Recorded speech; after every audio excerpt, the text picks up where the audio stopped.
తిరుపతి నియోజకవర్గంలో ఎన్నికలు ప్రశాంతంగా నిర్వహిస్తామని రిటర్నింగ్ అధికారి అదితి సింగ్ తెలిపారు. ఎన్నికల నిర్వహణపై ఎవరూ ఆందోళన చెందాల్సిన అవసరం లేదన్నారు. స్థానిక పోలీసులతో పాటు కేంద్ర బలగాలు ఓటర్లకు రక్షణగా ఉన్నాయని వెల్లడించారు. బూతుల వద్ద కట్టుదిట్టమైన చర్యలు తీసుకున్నామని, ప్రజలు అందరూ ప్రశాంతంగా ఓటు హక్కు వినియోగించుకోవాలని అదితి సింగ్ పిలుపునిచ్చారు.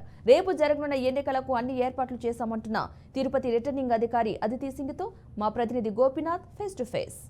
ఏదైతే ఎన్నికలకు సంబంధించి ఇప్పటికే కూడా పోలింగ్ రేపు ఉదయం 7 గంటల నుంచి సాయంత్రం 6 గంటల వరకు జరిగే అవకాశం ఉన్న నేపథ్యంలో ఎన్నికల అధికారులు అన్ని ఏర్పాట్లు కూడా పూర్తి చేసుకోవడం జరిగింది. ఇక తిరుపతికి సంబంధించి 167 నియోజకవర్గం కాబట్టి ఇక్కడ సంబంధించి ఇప్పటికే కూడా భారీ ఏర్పాట్లు చేసుకున్న నేపథ్యంలో రిటర్నింగ్ ఆఫీసర్ ఆర్ఓ గారు మనతో ఉన్నారు, అతిథి సింగ్ గారు. మేడం చెప్పండి, తిరుపతికి సంబంధించి గతంలో మనం చూస్తే ఎన్నో ఇష్యూస్ రావడం జరిగింది. ఇవన్నీ కూడా మీకు తెలుసు, అంటే గతంలో కూడా ఏం చేయబోతున్నారు రేపు సంబంధించి ప్రశాంతంగా ఎన్నికల అధికారులు అంటే ప్రజలు వచ్చి ఓట్లు వేసుకోవాలంటే ఎటువంటి చర్యలు తీసుకోవాలి?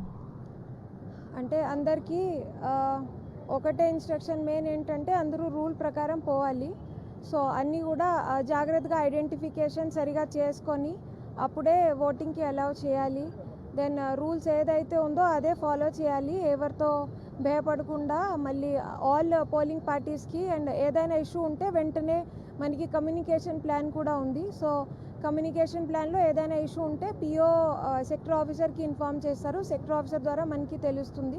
డైరెక్ట్గా ప్రిసైడింగ్ ఆఫీసర్ మనకి కూడా కాల్ చేసుకోవచ్చు. ఇంకా కంట్రోల్ రూమ్ కూడా సెటప్ చేస్తున్నాము.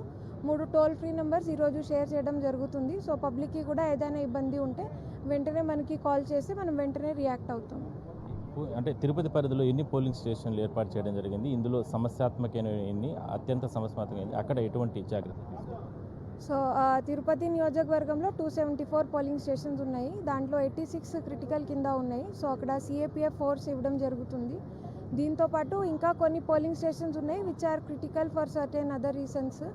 సో దాంట్లో అంటే ఏఎస్డి నెంబర్ ఎక్కువ ఉంది కొన్ని పోలింగ్ స్టేషన్స్లో. సో అక్కడ కూడా మనం మైక్రో అబ్జర్వర్స్ పెడుతున్నాము, వీడియోగ్రఫీ జరుగుతుంది. దెన్ దీంతోపాటు వెబ్ కాస్టింగ్ అన్ని 274 పోలింగ్ స్టేషన్స్లో ఏర్పాటు చేశాము. లోపల కూడా బయట కూడా 2 చోట్ల కెమెరాస్ పెట్టడం జరుగుతుంది. సో క్యూ కూడా మానిటర్ చేస్తాము. లోపల యాక్టివిటీ ఏ విధంగా జరుగుతుంది అది కూడా మనం ఇక్కడ నుంచి మానిటర్ చేస్తూ ఉంటాము. మేడం సహజంగా అంటే మనం ఈ పోలింగ్ జరిగే సమయాల్లో ఉదయం 7 నుంచి సాయంత్రం 6 గంటల వరకు ఎన్నికల అధికారులు చెప్తున్నారు. అంటే స్టార్టింగ్ నుంచే కూడా ఎండ తీవ్రత ఎక్కువగా ఉంది కాబట్టి స్టార్టింగ్ నుంచే ప్రజలు అక్కడికి వచ్చేస్తారు ఓట్లు వేయడానికి. అంటే స్టార్టింగ్లో ఈవీఎంలు మొరాయిస్తూ ఉంటాయి. అంటే సహజంగా మనం చూసాం గతంలో కూడా. అలాంటివి జరిగితే వెంటనే ఎటువంటి చర్యలు తీసుకునే అవకాశం ఉంటుంది? అంటే ఈవీఎంస్ ఏదైనా డిఫెక్ట్ వస్తే అప్పుడు వెంటనే మనకి సెక్టర్ ఆఫీసర్స్కి రిజర్వ్ ఈవీఎంస్ కూడా రేపు మార్నింగ్ హ్యాండ్ ఓవర్ చేస్తాము. సెక్టర్ ఆఫీసర్స్ మూవ్మెంట్లోనే ఉంటారు కాబట్టి వాళ్ళ ఏరియా కూడా తక్కువ ఉంది కాబట్టి ఎక్కడైనా 5 మినిట్స్లో రీచ్ అవ్వచ్చు. సో ఎక్కడైనా ఇష్యూ వస్తే వెంటనే విదిన్ 10 మినిట్స్ మ్యాక్సిమం వాళ్ళు అక్కడ రీచ్ అవ్వాలి, సెటప్ చేయించాలి మొత్తం. సో దట్ పోలింగ్ ఎప్పుడు కూడా ఎక్కడ కూడా ఆపకూడదు. మేడం రాజకీయ అంటే పొలిటికల్ లీడర్స్ ఈ మధ్య కాలంలో కొంతమంది వాళ్ళ ఆందోళన వ్యక్తం చేశారు. గతంలో కొన్ని అక్రమంగా అరెస్టులు చేశారు, లేదంటే ఈ హౌస్ అరెస్టులు చేసి ఇంటి వద్దే మమ్మల్ని పోలింగ్ కేంద్రాలకు పంపిలేదంటే రకరకాల ఆరోపణలు చేయడం జరిగింది. మీకు కూడా ఫిర్యాదులు చేశారు. అలాంటి వారికి అంటే ఆ భయం లేకుండా ఎటువంటి చర్యలు తీసుకోవడం జరిగింది? ఆల్రెడీ వాళ్ళకి బ్రీఫ్ చేయడం జరిగింది. మళ్ళీ ఇంకా ఒకసారి ఈరోజు కూడా మనం ఒకసారి కూర్చొని మాట్లాడతాము. సో దట్ ఈ ఇన్స్ట్రక్షన్స్ అందరికీ కామన్ ఇన్స్ట్రక్షన్స్ పోతాయి. దట్ ఎవరిని కూడా అన్నెసరీ ఇబ్బంది పెట్టకూడదు. అందరికీ రైట్ ఉంది to witness the proceedings of election. So A party A candidate సరే అందరినీ కూడా ఈక్వల్ రైట్స్ అంటే ఈక్వల్ రైట్స్ ఉన్నాయి, ఈక్వల్ రైట్స్ ఇస్తున్నాం. సో అందరికీ క్లియర్ ఇన్స్ట్రక్షన్స్ ఇవ్వడం జరుగుతుంది. Thank you. మొత్తం మీద మనం చూడొచ్చు, అంటే అతిథి సింగ్ ఒకటే చెప్తున్నారు. ఎందుకంటే రేపు జరిగేటటువంటి అంటే 7 గంటల నుంచి సాయంత్రం 6 గంటల వరకు కూడా ఎన్నికలకు సంబంధించిన పోలింగ్ ప్రక్రియ జరుగుతుంది. ఎక్కడా కూడా ఎటువంటి ఇష్యూస్ లేకుండా ఏర్పాట్లు చేస్తామంటున్నారు. మరోవైపు మనం చూడొచ్చు, ఇవాళ అంటే రేపు జరగాల్సినటువంటి ఎన్నికల పోలింగ్కి సంబంధించి పూర్తి స్థాయిలో అంటే వాళ్ళకందరికీ కూడా ఈవీఎంలను పంపించేందుకు కూడా ఏర్పాట్లు చేస్తున్నారు.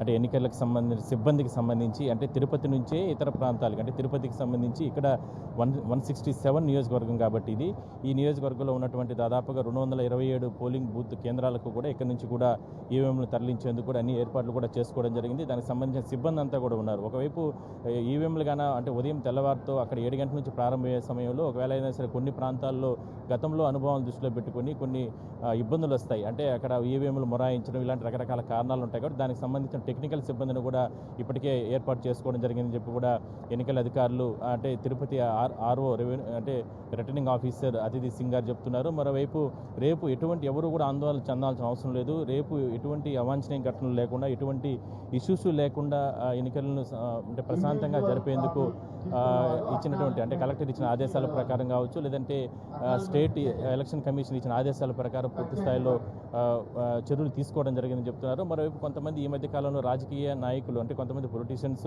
గతంలో జరిగినటువంటి అనుభవాలు అంటే గతంలో జరిగినటువంటి అంటే అక్రమ అరెస్టులు అలాంటి ఇష్యూస్ని చేసుకొని పోలీసులు తమ పైన దాడులు చేసి ఇళ్ళకే పరిమితం చేస్తారు, అంటే గలాటలు చేస్తారంటూ కూడా వాళ్ళపైన ఆరోపణలు చేసి ఇంటికే పరిమితం చేస్తారు, హౌస్ అరెస్టులు చేస్తారంటూ కూడా కొంతమంది ఆవేదన వ్యక్తం చేసిన నేపథ్యంలో ఎవరు కూడా అలాంటి ఆందోళన భయం చెందాల్సిన అవసరం లేదు. ఖచ్చితంగా మీకు అందరికీ కూడా స్వేచ్ఛగా వచ్చి ఓటు హక్కు వినియోగించుకోవచ్చు అంటూ కూడా ఆర్ఓ గారు చెప్తున్నారు. మొత్తం మీద ఎటువంటి ఇష్యూస్ లేకుండా రేపు తెల్లారితో ఉదయం 7 గంటల నుంచి సాయంత్రం 6 గంటల వరకు కూడా పోలింగ్ ప్రక్రియను ప్రశాంతంగా జరిపేందుకు ఎన్నికల అధికారులు పూర్తి స్థాయిలో సిద్ధంగా ఉన్నారని మనం చెప్పుకోవచ్చు. మరోవైపు పోలీసు యంత్రాంగం కూడా పూర్తి స్థాయిలో అవాంఛనీయ ఘటనలు జరిగే పోలింగ్ కేంద్రాల వద్ద మాత్రం ఎటువంటి ఇష్యూస్ లేకుండా అక్కడ కూడా కట్టుదిట్టమైన భద్రత అంటే స్థానిక పోలీసులే కాకుండా సిఆర్పిఎఫ్ బలగాలతో కూడా పెద్ద ఎత్తున కట్టుదిట్టమైన భద్రతా చర్యలు తీసుకోవడం జరిగిందని మనం చెప్పొచ్చు. ఇప్పుడు జర్నలిస్టు కూడా కలిసి గోపినాథ్, బీఆర్కే న్యూస్, తిరుపతి నుంచి.